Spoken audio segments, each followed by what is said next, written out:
Всех приветствую, дорогие друзья! Вы на канале Gathering with Crow, и сегодня мы разберем такую достойную игру, как For Honor. Да, игра от создателей Ubisoft. Да, она 2017 года, довольно-таки поздняя игра, но она держит своим сложностью, своей прикольной механикой боевки и обновляемостью. Тут есть, да, различные события, как вы можете заметить в правой стороне экрана, где есть обновление новых персонажей, героев, какое-нибудь украшение наподобие там красивых добиваний и просто красивого эффекта от просто постояв. Да. Персонажей тут огромная куча. Они делятся на различные фракции. Тут, допустим, есть рыцари, викинги, как вы можете заметить, самураи, герои, которые в дополнении, да, их просто так получить, либо купив дополнение. И есть какие-то миджаи, тут всякие различные представители воровских и просто прикольных классов, я имею в виду кочевых там всяких, да, вот таких, которые не держатся на одном месте. Давайте разберем составляющие от меню. У нас есть сетевая игра. Как вы можете увидеть, в правом верхнем углу у нас есть три фракции. Рыцари, викинги и самураи. Да, вот основные вот эти категории бойцов. И каждая фракция, в которой, ну, ты, например, можешь при создании своего аккаунта вступить в одну из фракций. И играя в этих 4 режимах, ты зарабатываешь для своей фракции очки. Как очки обороны, так и очки атаки. Эти очки суммируются, и по итогу в конце этого сезона все подсчитывается, и, соответственно, выводится победитель. Победившей стороне, ну, первому месту, который, соответственно, подходит, ты получаешь там какие-то награды, наподобие денег, какой-то немножечко донатной валюты, какие-то прикольные украшения там для своего герба. В правом левом углу он показан, да, у нас. Вот. Давайте разберем сами эти битвы. У нас есть смертельные схватки, захваты территорий, дары. Все это как есть в однопользовательском режиме, так и многопользовательском. Но я имею в виду сражения с игроками и ботами. Да. Дары, тут надо что-то для богов приносить, захваты территории это отстаивание точек, как в различных шутерах и боевых таких играх, где ты занимаешь определенную территорию и твоей команде капают очки. Штурм. Вот тоже прикольная тема. Ты играешь за команду, либо обороняющуюся, либо атакующую. И вы штурмуете замок. Ну, там определенно есть три стены. И вот вы, проходя эти стены, как бы проходите этапы. Да, в конце вы должны победить там короля, условно, вражеской территории. Ну, обороняющихся, да. Дуэль и бойня. Но вот тут, ты можешь отточить все свои навыки. В дуэли ты сражаешься по факту с таким же человеком, которому нравится просто давать кому-нибудь люлей, не ожидая атаки со стороны, да. Турнир дуэлянтов. Вот это я вот не знаю, это добавили недавно, да. Тут что-то прикольное, наподобие, наверное, что-то на выбывание. Бета. Угу. Бойня. А вот это битва 2 на 2. Вот тут ты можешь, например, убить своего противника и пойти на помощь своему напарнику. Да. И можете вдвоем попробовать заколотить одного врага. Событие сейчас недоступно. Видно, его нету. Сюжетный режим. Давайте посмотрим. Аналогично есть 3 фракции: самураи, рыцари и викинги. И за каждую мы играем. Да, тут есть определенное количество миссий у каждой фракции. И проходя мы узнаем сюжет. Вот, например, рыцари, они тут заходят, как мы видим, на территорию викингов, и мы их захватываем. И потом от лица викингов мы будем смотреть, что такие-то рыцари напали на нас. Ух, ё-моё, надо бы им отомстить. И типа вот как-то так работает механика. Да. К сюжету мы подойдем чуть позже, более деликатно. Сейчас у нас тут такой общий разбор будет. Угу. Боевой пропуск. Ну, как обычно во всех сетевых играх, можешь купить донатный пропуск, получать плюшки различные за, например, пройденные какие-то дуэли, там штурмы или различные бойни. Получать плюшечки. Что тут у нас еще? Аркада. Это что-то наподобие ПВЕ режима, да, где ты в одиночку или с другом можешь посражаться за фракцию у Линь. Угу. Ну, не знаю, вот данное дополнение не покупал, не проходил. Подробнее сказать не могу. Тренировка. Тут по созданию, ну, началу, точнее, прохождения, тебе дают обучение. Вот есть оборонительный режим, тут основные твои механики объясняют: атака, увороты, перекаты, пробивание защиты, общее блокирование, режим ярости, парирование, финты, тренировка в захвате территории. Вот это все можно очень, ну так, подробно изучить. Конечно, не все тонкости, но основные механики объяснят. Тактика героев.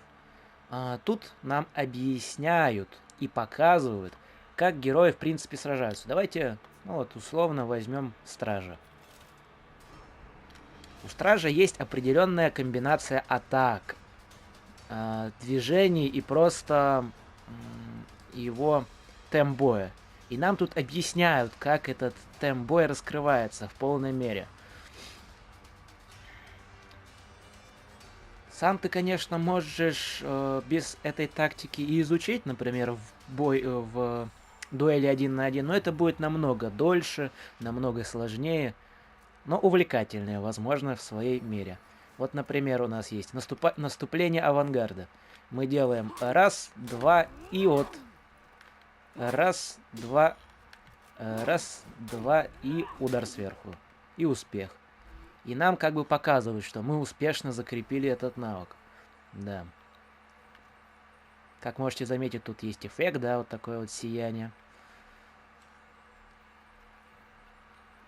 Эти комбинации, которые нам показывают тактики, делятся на определенные, ну, категории, да, вот есть удары, есть толчки, что мы противника пробиваем защиту и наносим ему урон.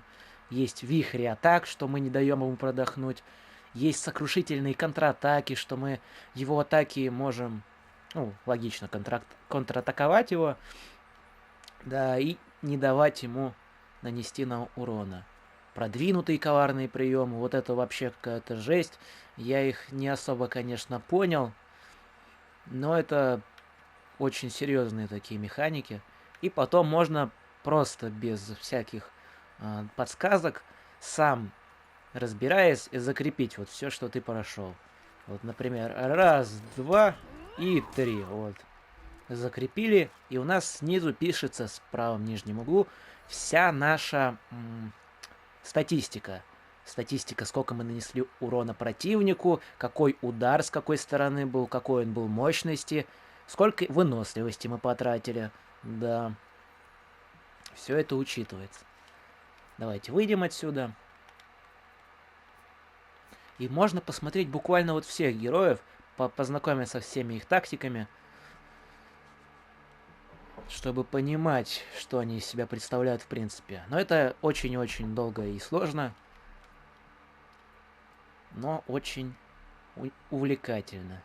Также есть какие-то обучающие ролики, он нас перенесет на сайт, игры For Honor от на их создателей, где там тоже объясняют немножечко.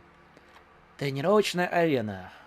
Она у нас как тактики героев, но только ты там кастомизируешь сам себе определенные паттерны атак, можешь включить, чтобы тебя там бот ИИ какого-то определенного уровня с тобой сражался, чтобы ты оттачивал атаки, или наоборот понимал, как атакует тот или иной персонаж с тем или иным набором навыков. Да. Вот это, короче, вот так у нас тут происходит. Пользовательская игра. Тут можно создать комнату, ну, соответственно, для своих друзей или просто, если вы играете с подписчиками. Выбрать режимы, выбор карты, вот все это тут настраивается, да. Карт тут, ну, достаточно много прикольных. Они стили и, как уже сказано было, всех трех фракций. Да, восточные, северные, какие-то среднеевропейские. Все вот эти вот наши фасады и просто украшения присутствуют. Также можно добавлять тут ботов. Ну, все такое. Герои. По героям мы проходились, но давайте еще раз взглянем тут. Да. У героев, опять же, есть свои тут классы. Например, вот защитник, сложное, среднее, количество удары и контратака. Это нам объясняет, в принципе, как он работает. Валькирии универсальный контроль. Да. И у каждого персонажа можно поставить свой набор навыков, как пассивных, так и активных. Вот вы можете под уровнем заметить. Да, магазин. Ну уж, самое понятное тут, что можно задонатить, использовать различные коды, которые раздает разработчик, чтобы упростить себе игру, купить каких-нибудь украшений или просто персонажей. Ага. Давайте тогда подробнее... Что? Разберем, наверное... вот еще покажу вам. Есть приказы. Это что-то наподобие ежедневных заданий, по выполнению которых вы получаете награду. Сталь — это основная валюта игры. Опыт, как персонажа, так и просто у вас капает пропуск, да. И, в принципе, их выполнение довольно-таки полезно. Их тут огромное количество выдается на определенное время. Выполнение которых дает вам ресурсы, и просто можно по ходу дела их выполнять. Да. Давайте разберем тогда сюжетный режим. Вот, к примеру, самый основной. Первое. 1-1. Полководцы и трусы. Тут присутствует в игре хорошая озвучка, так что давайте прослушаем, что нам говорит история. Я Аполеон, предводитель легиона Черного Камня. В тот год я отправила одного из своих командиров, Холдена Кросса, чтобы покарать предателя. Но на его пути встал страж. Стражей много, но этот оказался особенным. Да, вот такой вот прекрасный закадровый голос нам объяснил, что в принципе тут происходит. Со стороны вы сейчас увидите захватчиков, да.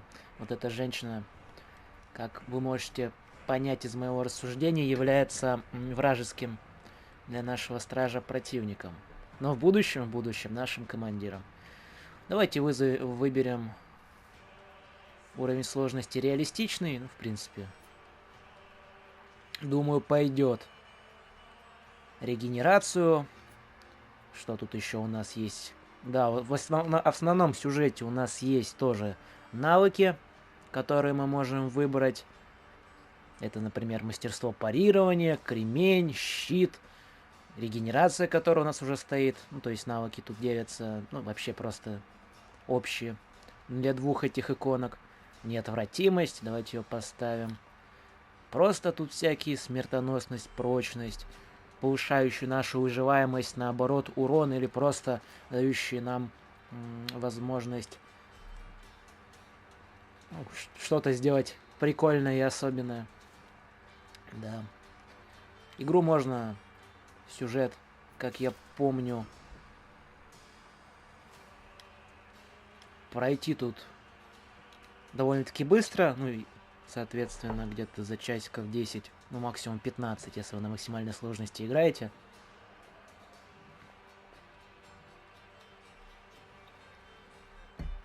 Да. Также тут есть довольно-таки прикольные анимации. Вот сейчас вот увидите. В тот день я понял, что служу не тому командиру. Эрви Добни. Защитить стены! Нас атаковал легион Черного Камня. Их вел Холден Кросс. Выходите! Добни! Чему сопротивляться?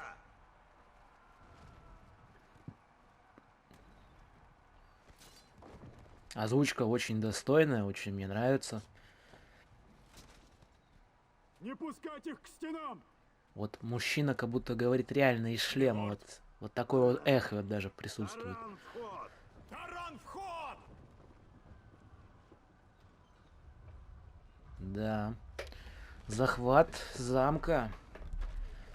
Как гласят исторические сводки, если вы штурмуете замок, то надо как минимум войском вдвое, превышающим численность гарнизона замка, атаковать. Но я страж. Но ты страж, да. Это был мой долг. Мы играем Я за должен идти. бесстрашного и очень достойного в своих целях Войско стража. врага наступало с востока. Эшфилд. Моя родина. 20 лет назад Железный Легион почти уступил его викингам. Сегодня Легион Черного Камня под моим началом вернул свое. Да, вот нам опять закадровый голос все объясняет. Давайте по ходу дела тут поищем все эти интерактивные вещи, потому что достаточно прикольно озвучено все, как я уже говорил, да. И просто историю можно узнать очень увлекательно. Так, спускаемся. Еще одна сценочка тут. Вражеские недорыцари тут появились.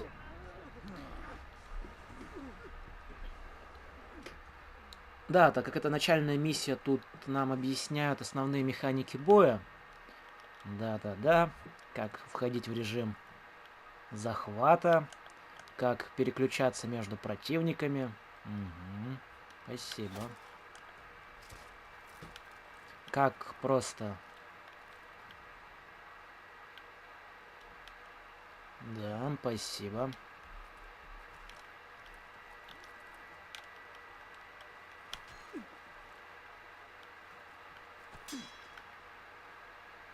Вот грустно, что тут не дают сразу нормально посражаться. Объясняют вот такие вот механики, что уже были пройдены. Даже если ты к сюжету не подходил в тренировках.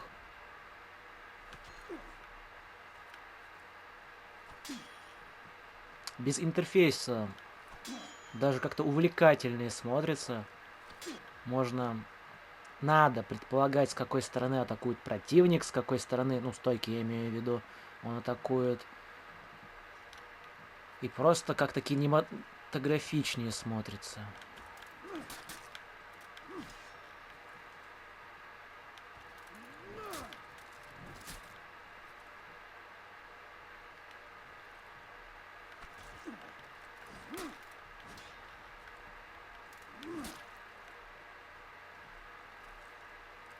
Да, вот так вот. Отбиваем, наносим ему удары. И вот так вот, в принципе, бои проходят.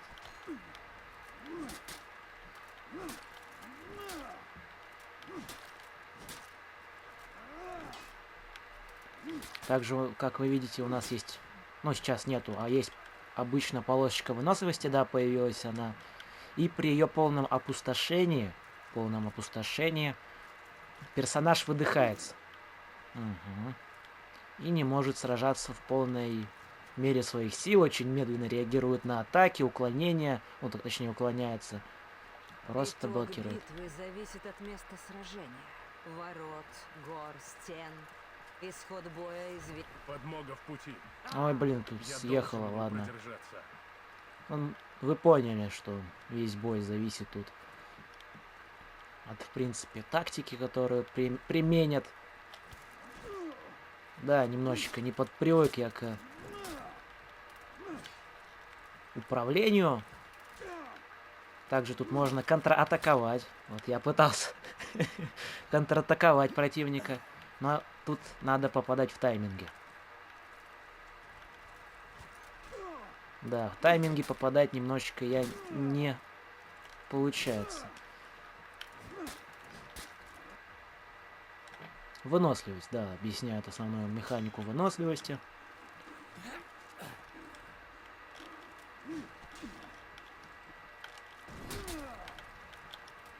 Раз, два, раз. Оп, переключились. Раз, два, раз. Опа, переключились. Да, бои 1 на 1, они как бы контратака. Они как бы по своей сути...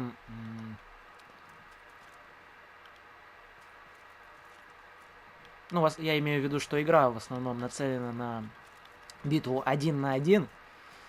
И что если у вас появляется какой-то второй противник, мешающий вам сражаться, есть механика ярости. Да. Ярость у нас появляется при блокировании атак, контратаки и просто нанесению урона противника. И при ее активации у вас появляется там восстановление всего здоровья, повышение урона. Вы прям как фурия носитесь, просто избиваете всех своих противников и можете даже двоих уничтожить. А так вдвоем немножко двоих противников довольно-таки сложно победить.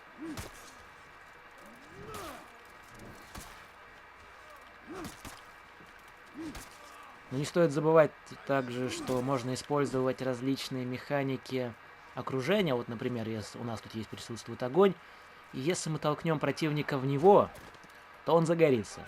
Нанесет ему там сколько-то урона, не скажу в числовых значениях. И просто можно зажарить своего противника. Так, а еще какие-нибудь интерактивные у нас будут тут моментики? Например, поговорить там. Нет, не хочешь? Да, у нас тут штурм ворот происходит. Наши союзники держат их очень неотступно. Но всему когда-нибудь приходит конец. И таран, думаю, послужит этому. Очень сильным инструментом в этом плане, да. Используем умения. Вот сейчас он провел атаку непробиваемую. Вот как мы сейчас. При помощи умения. И от этих атак, ну, максимум, что можно, это увернуться. Ну, или контратаковать. Но очень тоненько. Очень в тайминге надо подпадать. И это сложновато.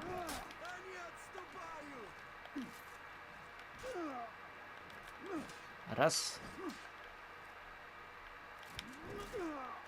Да, тут вот. Немножечко без интерфейса непривычно решил. Чтобы было более приятно играть.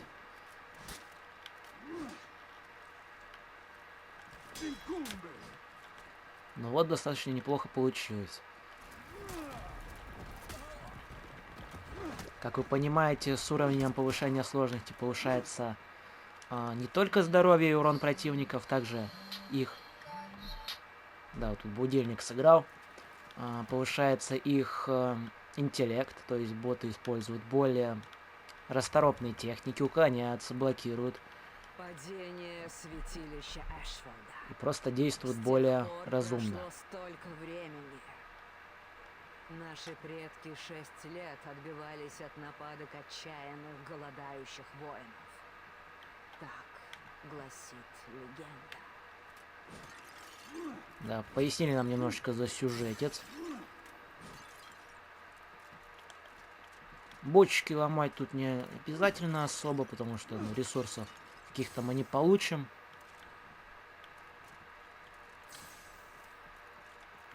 Не получим же, да? Ну или что-то у нас тут капает. Такое интересное. Со звуками колокольчика такого дребезжащего. Так, а нам надо наверх, да, наверх. Мы поднимаемся, объясняют механику бега. Вот на что нам меч, ясно? Наш командир.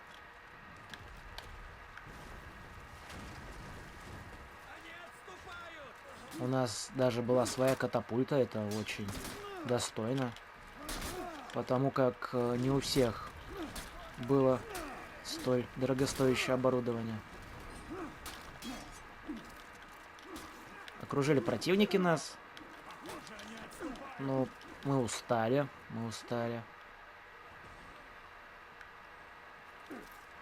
Вот мы использовали специальное умение, которое попадается просто проходя сюжет. Это было восстановление здоровья.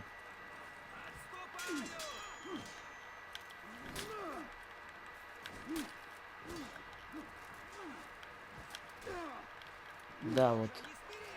Немножечко непривычно играть без интерфейса, но ничего, ко всему привыкают. Особенно, когда это достаточно прикольно смотрится. Вот еще интерактивный предмет. После потерь. Объект. Скалы, растения, животные. Все возникает вновь, как и люди. Да. Но только из-за людей все это разрушается, да. А природа потом со временем восстанавливается. Катапульта еще заряжена. Так выстрелим ей.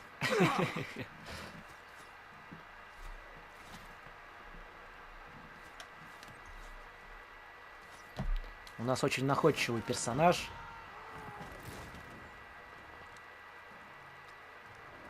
Стойкий в своих идеалах, целях и очень изобретательный. Да! В атаку!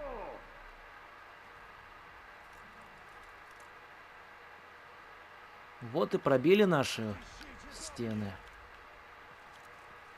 Интерактивных объектов я больше не вижу. Пойдемте защищать замок от вторжения. Да, еще одна интересная механика — это удары в прыжке. Они всегда являются смертельными. И ими можно просто любого персонажа победить.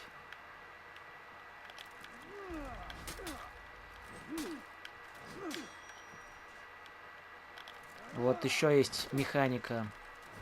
Отмена мощной атаки. Можно немножечко врага смутить.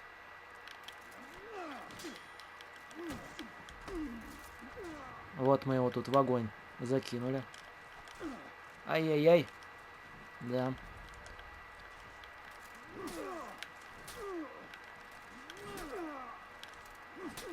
Он провел нам серию атак, но ничего страшного тут, в принципе. И вот и все. Сейчас мы небольшие волны отобьем. И как бывает в каждой миссии, сражение с каким-нибудь сильным врагом, от которого мы получим какие-нибудь ценные знания, улучшения, ну, имею в виду просто как персонажа в эмоциональном плане, так и просто прикольное сражение. Мелкие пехотинцы являются как просто базовыми персонажами для захвата различных точек. Они нам урон, конечно, наносят, но только в своей основной массе могут как-то навредить. А вот и все. Да-да. Сейчас тут еще немножечко нам осталось. Да, вот. Еще одна катсценочка. Пробили ворота.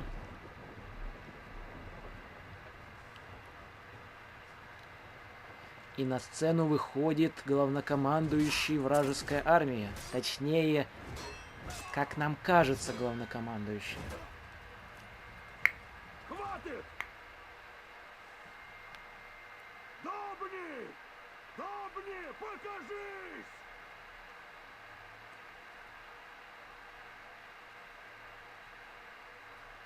Они не заслужили смерти.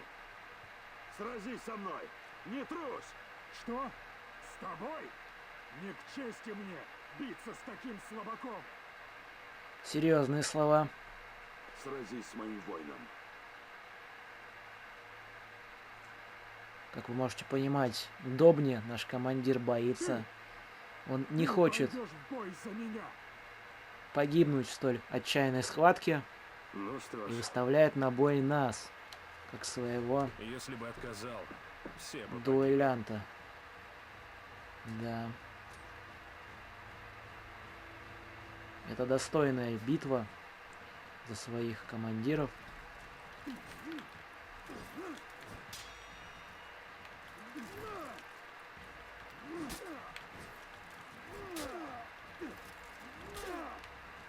У нас тут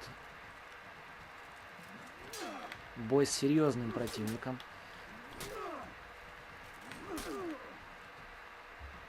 Как вы можете заметить, урона он нам наносит намного больше, чем мы ему. Да. Уклоняется, делает различные финты и просто Да, он тоже страшен. Просто различные техники использует. Но мы тоже не промах можем атаковать его с достаточно хорошей периодичностью и использовать различные умения, которые у нас откатываются.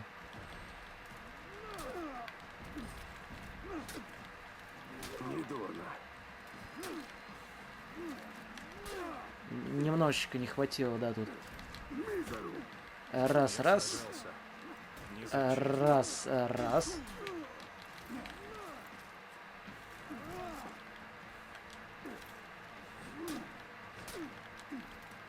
Мы играем по факту сейчас против такого же противника, как и мы сами, ну то есть против класса рыцарь, который является универсальным по своей сути.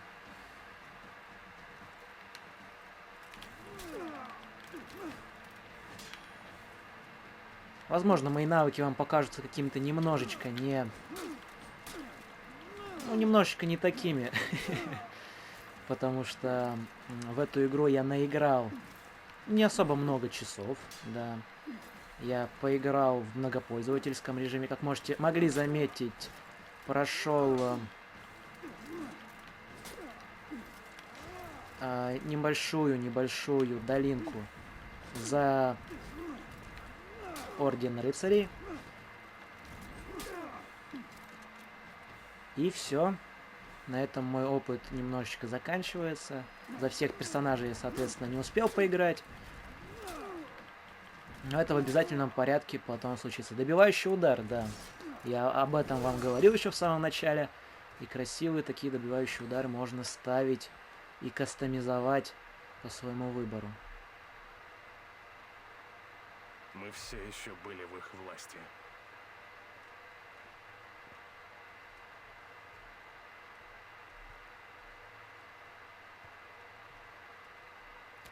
Не к лицу рыцарю легиону Черного Камня погибать от руки простого наемника.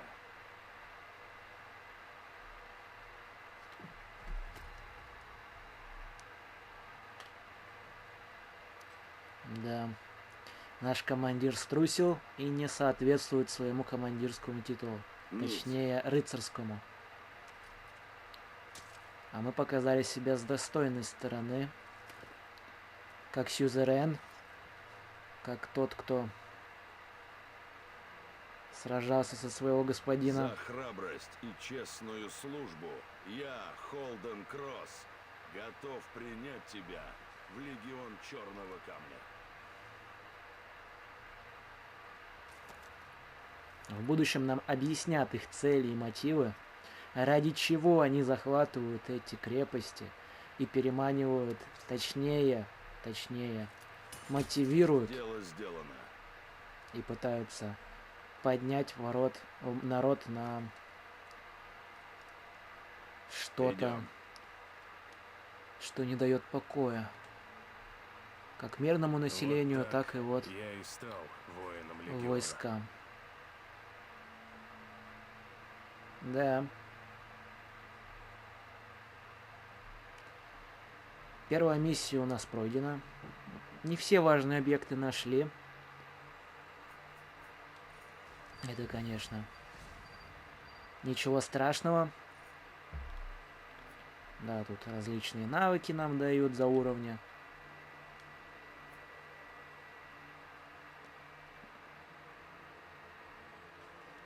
Ну вот и в принципе все, дорогие друзья. Вот такой обзор у нас вышел. Ну, то есть первый взгляд, скорее даже, да, связанный с обзором этой игры. В будущем видеоролики будут выпускаться, связанные с прохождением сюжета. То есть у нас тут есть достаточно неплохие такие миссии со своей озвучкой, катсценами, которые, я думаю, можно было бы даже пройти. Где-нибудь роликов 10 у нас тут выйдет условно. Может даже чуть больше. Или чуть меньше. Ну, в зависимости от того, как быстро мы пройдем. Да. А на сегодня это все, дорогие друзья. Да. Желаю вам хорошего времени суток, да. Пишите комментарии, ставьте лайки, подписывайтесь. Просто, ну, вот, понравился ли вам такой обзор игры? Да, пишите. Стоит ли продолжать такое в будущем? Ну, соответственно, в будущем контент будет как-то дополняться, более в плане монтажа обновляться. Да. А на сегодня все, дорогие друзья. Всем пока.